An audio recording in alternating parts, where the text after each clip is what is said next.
Président, il y a 80 ans, en 1944, des officiers français ont donné l'ordre d'ouvrir le feu sur des tirailleurs sénégalais. Ça s'est passé au camp de Tiaroy, non loin d'ici. Il y a eu des dizaines de morts. Est-ce que vous attendez des excuses officielles de la part de la France qui n'a jamais vraiment reconnu sa responsabilité dans ce drame?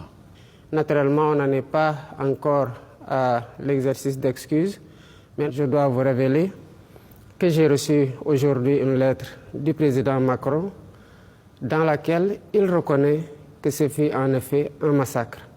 Ce pas consistant à reconnaître que c'est un massacre doit ouvrir la porte à une collaboration parfaite pour la manifestation de toute la vérité sur ce douloureux événement de Tiaroy. Est-ce que vous pensez que 80 ans plus tard, la France cache toujours délibérément une partie de la vérité? Évidemment, il y a quelque chose qui a été caché.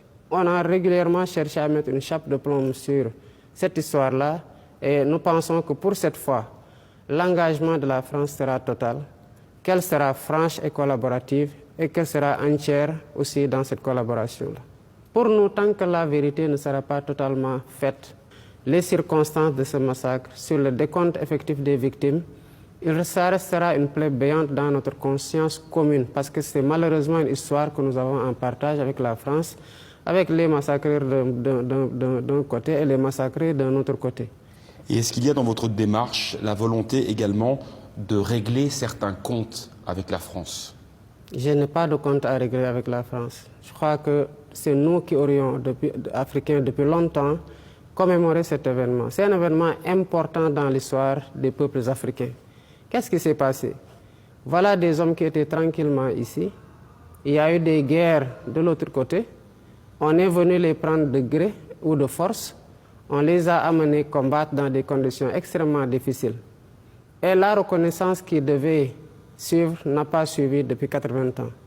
On les a rapatriés ici et quand il s'est agi pour eux de demander des pécules pour entrer tranquillement auprès de leur famille, ils ont reçu des balles en retour.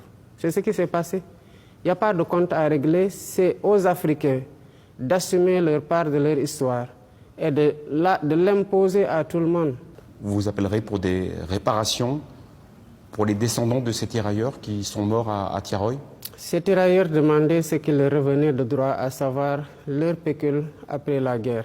À la place de ces pécules, ils ont reçu des balles. Les pécules restent dues.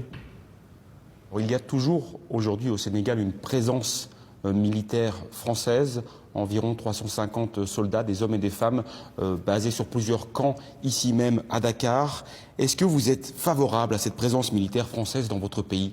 Est-ce qu'en tant que Français, vous envisagez de nous voir dans votre pays avec des chars ou avec des véhicules militaires, des militaires sénégalais avec les tenues sénégalaises, comme ça parce que sur le plan historique, la France a esclavagisé, a colonisé et est restée. Évidemment, je pense que quand vous inversez un peu les rôles, vous concevrez très mal qu'une autre armée, la Chine, la Russie, le Sénégal ou n'importe quel autre pays puisse avoir une base militaire en France. Donc les soldats français doivent partir? Il n'y a pas encore de délai de rigueur par rapport à ça et si ça doit être fait, cela sera dit aux autorités françaises qui en auront la primeur et suivant les calendriers établis.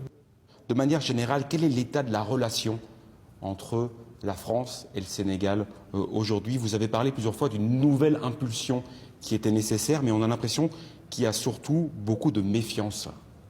Même pas, la France reste un partenaire privilégié, comme je l'ai dit. Rien n'a changé depuis que je suis arrivé, de toute façon, sur ce rapport, parce que le Sénégal, de tout le temps, a été un pays ouvert.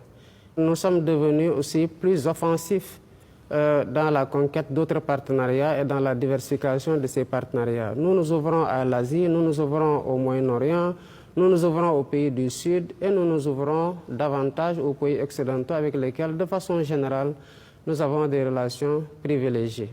Évidemment, la France, elle doit comprendre que l'environnement est devenu beaucoup plus concurrentiel que par le passé. Elle doit offrir plus et offrir mieux pour s'imposer dans le cadre d'appels d'offres qui sont très ouverts et dans lesquels la mise en concurrence consiste pour nous à rechercher le meilleur partenariat au bénéfice du peuple sénégalais.